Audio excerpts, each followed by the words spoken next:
The Ndlovu mansion was louder than usual that night. 30 relatives filled the house for my grandfather's milestone birthday celebration. Music was playing in the background, glasses were clinking, aunties were laughing too loudly, and the uncles were standing in little circles talking about big deals and expansion plans like they always did. The whole place smelled like expensive food and family pride. I walked in late, still wearing my blazer from my work trip, suitcase in hand. My flight had been delayed, and I hadn't even gone home to change. The moment I stepped through the door, a few heads turned. And more. The music didn't stop, but the energy shifted. You know that feeling when you walk into a room and suddenly realize you've interrupted something? My father, Solomon, was standing near the center of the living room holding a glass of champagne. He looked at me, then slowly shook his head like I had just embarrassed him by existing. "Oh, look who finally decided to show up," he said loudly. The conversations around him faded. Always late. Always chasing nonsense. A few cousins snickered. I forced a small smile. "Dad, my flight."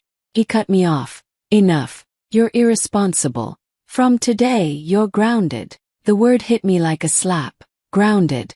I was a grown woman. No access to family accounts. No decisions. "You're a child until you learn discipline." Laughter rippled through the room. Some people covered their mouths. Others didn't even try to hide it. And I just stood there, frozen, my suitcase still in my hand, feeling 30 pairs of eyes watching me shrink in my own family home. My father didn't stop after grounding me. If anything, that was just the beginning. He took a slow sip of his drink and looked around the room like he had an audience to impress. "Now look at Cabello," he said, waving his hand toward my cousin. Cabello straightened up immediately. He was already dressed like he belonged on a company billboard. Sharp suit, perfect smile, hands politely folded in front of him. The ideal son. The future of the company. "Cabello understands responsibility," my father continued. "He comes to the office every day. He respects structure. He listens. That is how you build a legacy." Few uncles nodded. One of my aunties clapped softly. "And then there's Amani," he said, his voice tightening. "Always running after useless side ventures. Little projects. Passion ideas. Social impact this, tech startup that. Playing business instead of learning real business." The word useless echoed in my head. Some cousins leaned closer to each other and started whispering. I could hear my name floating around the room like gossip wrapped in perfume. A phone lifted slightly from the corner of my eye. Then another. People were recording, not even trying to hide it. "She thinks she knows better than everyone," my father went on. "Questions decisions she doesn't understand. Challenges authority without experience. That's not leadership. That's immaturity." Cabello gave me a tight smile, the kind that pretends to be kind but isn't. My chest felt tight but my face stayed still. I didn't argue. I didn't defend myself. I didn't even blink too much. I just stood there, listening to my own father reduce me to a joke in front of 30 relatives. Inside, my heart was racing.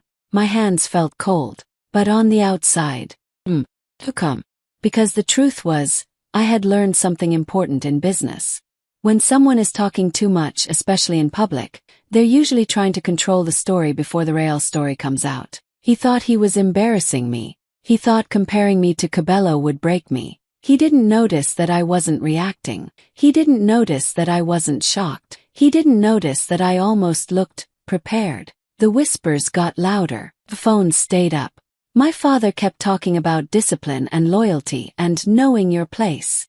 And I just stood there, meeting his eyes quietly. Not because I had nothing to say, but because I knew something he didn't. And sometimes the most powerful move you can make in a room full of people waiting for you to fall is to stay standing and say nothing at all. The truth is, this didn't start tonight. This didn't start because I came late to a birthday party. It started 3 months ago, in a quiet office on the 14th floor of the Ndlovu Corporation building. I had been reviewing quarterly reports. Not because anyone asked me to, but because I care. Even if my father thinks my side ventures are useless, I still grew up in this company. I understand numbers. I understand patterns. And something wasn't adding up. There were payments labeled as consulting fees, going to a firm I had never heard of. Large amounts, repeated, every month. When I traced the registration details, the company had been created less than a year ago. That was the first red flag. The second, the firm's listed address was connected to one of my father's longtime associates. I remember walking into his office that day. He was on the phone, laughing loudly the same way he was laughing tonight. When he saw my face, he ended the call. "What is it, Amani?" "I'm busy." I placed the printed documents on his desk. "Dad, can you explain these transfers?" He barely glanced at them. "Operational expenses. They don't look operational. The amounts are increasing every quarter." His jaw tightened slightly. "You're reading too much into things." "I'm reading the numbers," I said calmly, "and they don't make sense." That's when the air changed. He leaned back in his chair and stared at me like I had crossed a line I didn't know existed. "You don't work here full-time," he said slowly. "You don't understand the complexity of corporate structuring. Then help me understand." His voice hardened. "This is exactly the problem. You come in here with your little tech projects and think you can audit a company that's been running for 30 years. I didn't raise my voice. "I'm not attacking you. I'm asking questions. And I'm telling you to stop." That was the moment I realized this wasn't about numbers. It was about control. After that day, meetings started happening without me. Emails I was copied on before suddenly stopped including my name. Cabello began sitting closer to my father in board discussions. I could feel the door slowly closing. And tonight was the final step. Public humiliation is a strategy. If you make someone look unstable or immature in front of witnesses, then when they speak later, no one takes them seriously. By calling me irresponsible, by comparing me to Cabello, by grounding me like a teenager, he wasn't disciplining me. He was discrediting me. Because if people believed I was just emotional, just reckless, just the creative daughter who doesn't understand real business, then no one would listen if I ever brought up those transactions again. Standing there in the mansion, listening to him question my maturity, I finally understood. This wasn't about my flight being late. It was about silence. He needed me quiet. He needed me small. He needed the room to see him as the unquestioned authority. But what he didn't realize was this. Once you see the truth, you can't unsee it. And I wasn't going to stay quiet forever. My father was still talking, still explaining discipline, still praising Cabello, still reminding everyone how I needed structure. His voice filled the room like he was giving a speech at a board meeting instead of standing in his own living room. I could feel people getting comfortable again. The laughter had settled into soft whispers. A few cousins were still recording. My humiliation had officially become tonight's entertainment. And then the front door opened. Not softly, not politely. It was firm, low, intentional. The sound cut through my father's voice like a knife. First, no one reacted. They probably thought it was another late guest. But then the music stopped, not faded. Up. The speaker had been near the entrance. Every head turned. Standing in the doorway was a tall man in a dark tailored suit, holding a polished leather briefcase in one hand. Composed. Serious. I recognized him immediately. Barrister Alyamide Balwa. He wasn't family. He wasn't a friend. And he definitely wasn't the kind of man who showed up to birthday parties. A quiet wave of confusion spread across the room. My father blinked twice. "What is this?" he muttered under his breath. The barrister stepped inside slowly, closing the door behind him with care. His shoes clicked against the marble floor as he walked forward. No smile. No small talk. Just purpose. "Good evening," he said clearly, his voice smooth but strong. "My apologies for the interruption." You could feel the temperature in the room change. My father forced a tight smile. "Barrister Balwa, this is a private family event." "I understand," he replied calmly.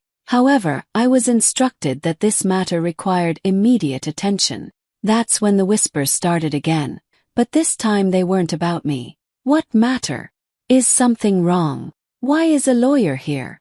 My father looked genuinely confused now. and a little irritated. "I didn't schedule anything with you," he said. "I'm aware," the barrister responded. "This was not scheduled by you."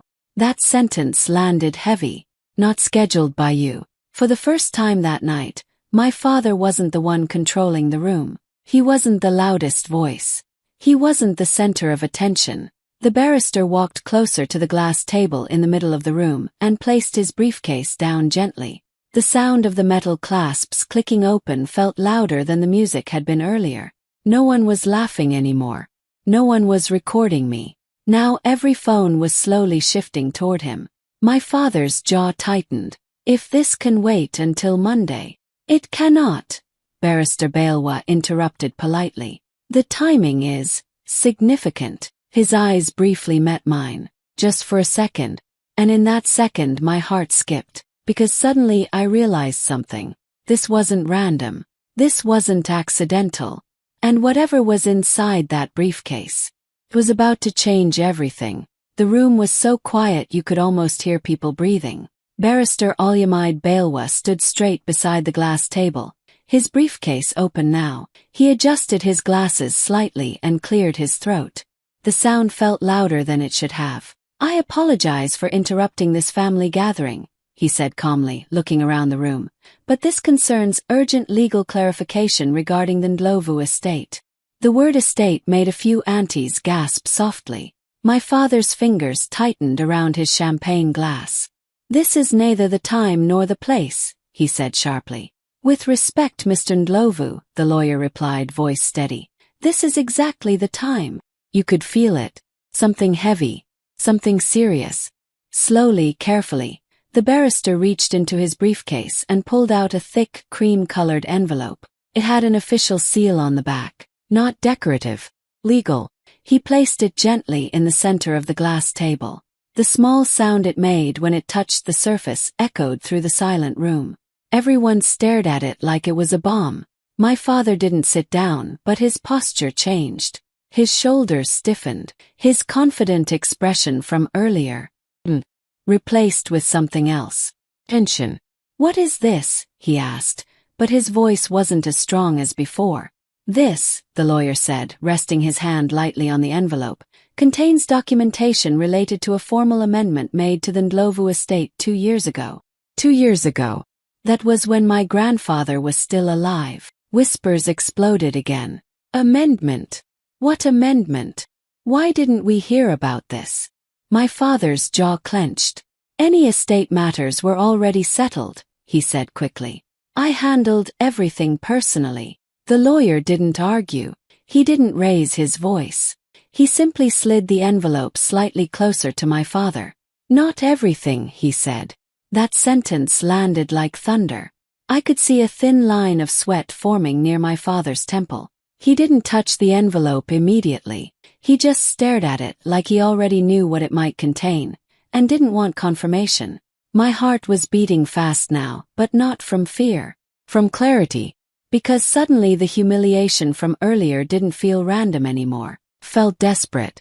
The same man who had just called me irresponsible, childish, grounded me in front of 30 people, was now staring at a sealed envelope like it held his entire reputation inside. One of my cousins whispered, "Open it." Someone else muttered, "What's going on?" Phones were definitely recording now. My father finally set his glass down slowly on the table. His hand hovered over the envelope for a second before touching it. I noticed something I had never seen before. His fingers were shaking. The room that had laughed at me just minutes ago was now completely silent, waiting for him to open a piece of paper that clearly scared him. And for the first time that night, he wasn't in control anymore. My father slowly opened the envelope. The paper inside looked official. Heavy. Damp. Clean. The kind of document that doesn't come with second chances. His eyes moved across the first page quickly, then slower. Then he stopped. For a second I thought he might say something to dismiss it, laugh it off, twist it. But he didn't. Barrister Alyamid Balwa stepped forward gently and spoke clearly so everyone could hear. 2 years ago, your late father, Mr. Elias Ndlovu, executed a legally binding amendment to his will. My grandfather's name filled the room like a memory. He did so in the presence of witnesses and with full mental capacity, the lawyer continued. The amendment was properly filed and sealed. My father's breathing had changed. Could see it. What amendment? One of my uncles whispered. The lawyer looked directly at me for a brief moment, then back at the room. The majority controlling shares of Ndlovu Corporation were transferred to Miss Amani Ndlovu. The words didn't just land, they exploded. Gasps filled the room. Someone dropped a glass. An ant actually covered her mouth. Cabello's confident posture collapsed instantly. What? He said under his breath. The lawyer didn't pause. The transfer was executed 2 years ago. Mr. Solomon Ndlovu has since been operating as a temporary trustee, not the primary shareholder. Temporary trustee, not owner. The room felt like it was spinning, but I wasn't dizzy. I was remembering. 2 years ago, my grandfather had called me into his study. He had asked me about my projects, my ideas, my concerns about transparency. He listened. Really listened. He told me something I didn't understand at the time. Leadership is not about control, he had said softly. It's about courage. I didn't know he had already made his decision. The lawyer's voice brought me back to the present. The amendment clearly states that effective immediately upon formal disclosure, Miss Amani Ndlovu assumes majority shareholder authority. Effective immediately, someone whispered. That means... Yes, the lawyer said calmly. It means she holds controlling interest in the corporation as of tonight. 30 relatives who had laughed at me minutes ago were now staring at me like I had just transformed into someone else. My father looked pale. Not angry. Not shouting, just exposed. You're saying, one of the aunties said carefully, she owns the company? Majority control, the lawyer corrected gently. Cabello took a small step back. Just one. But everyone saw it. The same room that heard my father call me a child was now realizing something unbelievable. He had just grounded the majority shareholder of his own company. My heart was pounding, but my face stayed calm. I wasn't smiling. I wasn't celebrating. I was thinking about my grandfather. He saw me, even when others didn't. And now, in front of everyone who had doubted me, the truth wasn't whispered. It was announced. The silence after the announcement felt heavy, not the normal awkward silence. This one had weight. Reality had just shifted in the middle of a birthday party. My father was still holding the document, but now it looked like it was burning his hands. Temporary trustee, one of my uncles repeated slowly, like he needed to hear it again to believe it. Barrister Balewa nodded calmly. Yes, Mr. Solomon Ndlovu was appointed to manage the shares in trust until formal disclosure. He was never the majority owner. Never the owner. The words hung in the air. I looked at my father. The same man who, less than 20 minutes ago, had called me irresponsible. The same man who grounded me like a teenager. The same man who said I had no access to family accounts, no decision-making power. And now everyone knew the truth. He wasn't speaking as the owner. He was speaking as an employee with temporary authority. And he never told me. Not once. Not during board meetings. Not during those tense conversations in his office. Not even when I questioned the suspicious transactions. Instead of being honest, he tried to silence me. Publicly. A slow wave of realization moved through the room. Heads turned toward him, then toward me, then back to him. Someone whispered. So he knew. Phones were still up, still recording. But this time they weren't pointed at me. They were pointed at him. Cabello shifted uncomfortably. I saw it clearly. He took a small step back like distance might protect him from the fallout. The confident smile he wore earlier. His hands were no longer folded proudly. They hung awkwardly at his sides. My father finally spoke, but his voice was different now. Lower. Less steady. This was a private arrangement, he said. There were strategic reasons for delaying disclosure. The lawyer didn't argue.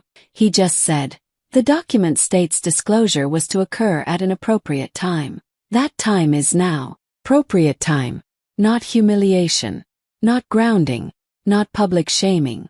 A cousin near the back muttered. He just grounded his own boss.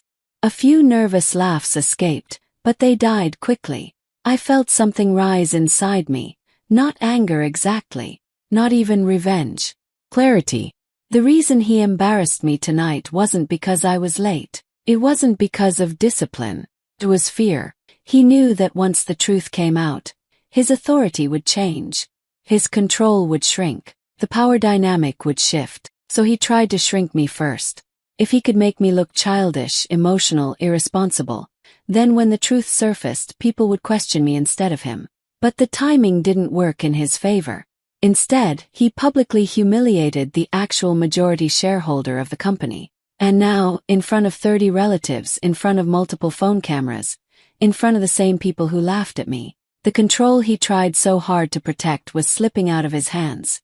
For a few long seconds, nobody said anything. All eyes were moving between me and my father like they were watching a live match and didn't know who was about to make the final move. I could feel my heartbeat in my ears.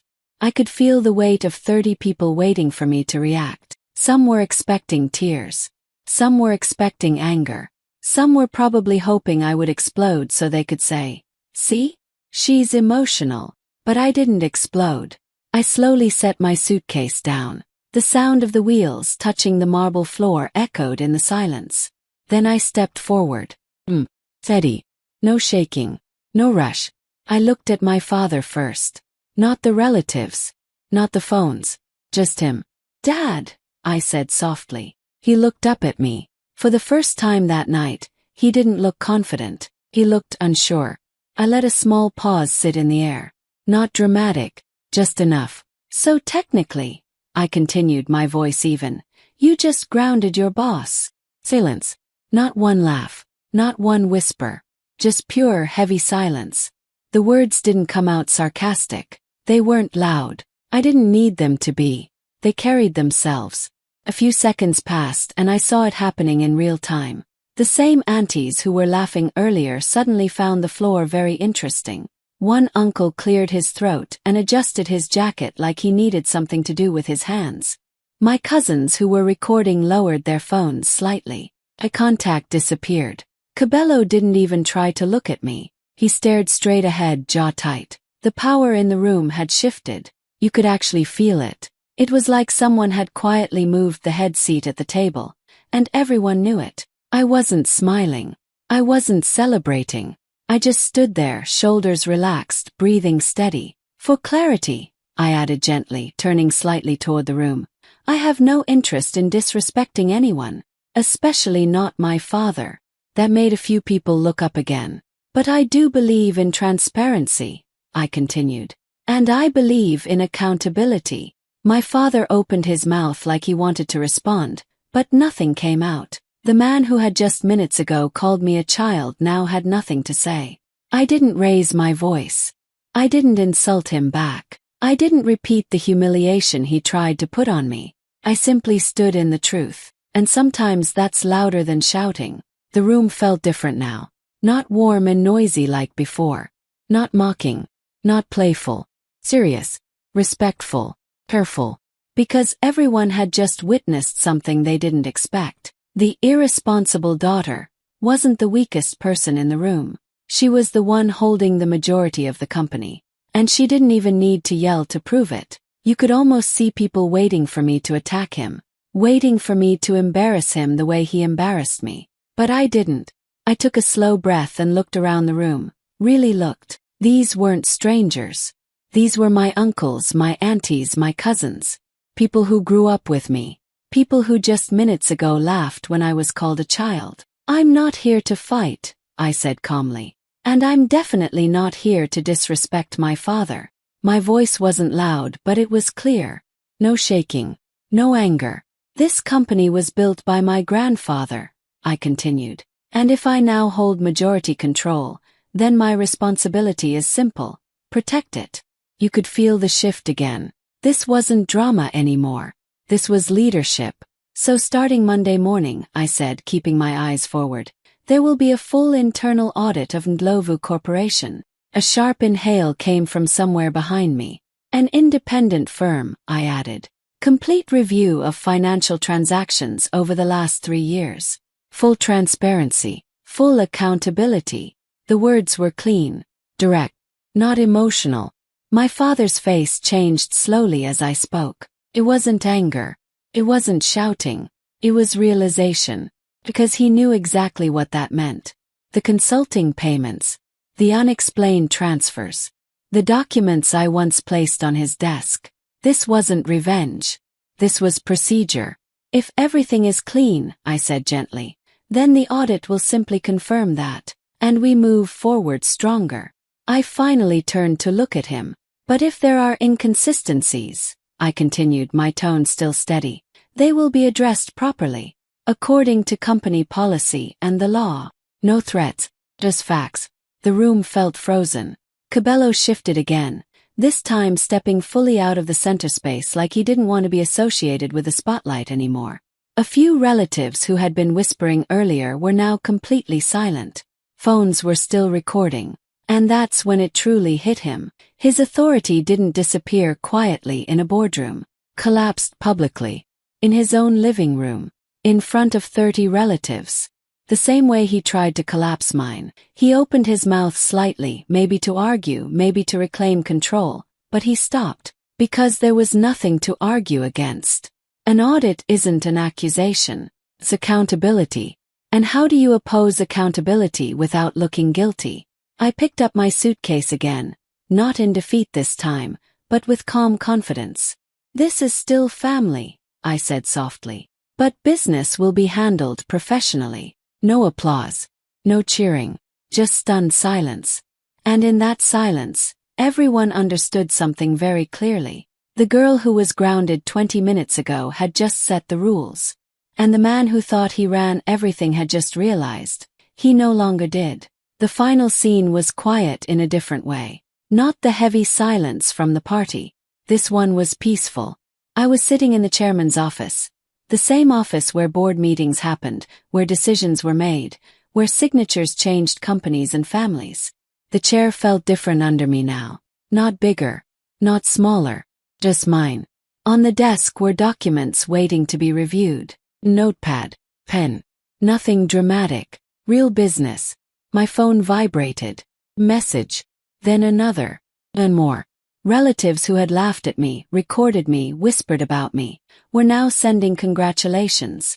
Proud of you, Amani. We always believed in you. Let's have lunch soon. It almost made me smile. Not because I needed their approval, but because people always rewrite history when the outcome changes. Minutes ago I was the irresponsible daughter. Now I was the majority shareholder. The person they wanted to dismiss. The person they now wanted to be close to. I didn't reply to the messages. Not out of anger. But because actions matter more than words. There was work to do. Transparency to build. Trust to earn. The door to the office knocked softly. I looked up. It was my father. He hesitated before opening it, like he wasn't sure how to walk in anymore. No grand speech. No yelling. Just a quiet step inside. For the first time that night, he looked at me without trying to control the conversation. The room felt smaller. Not tense. Just real. He didn't speak immediately.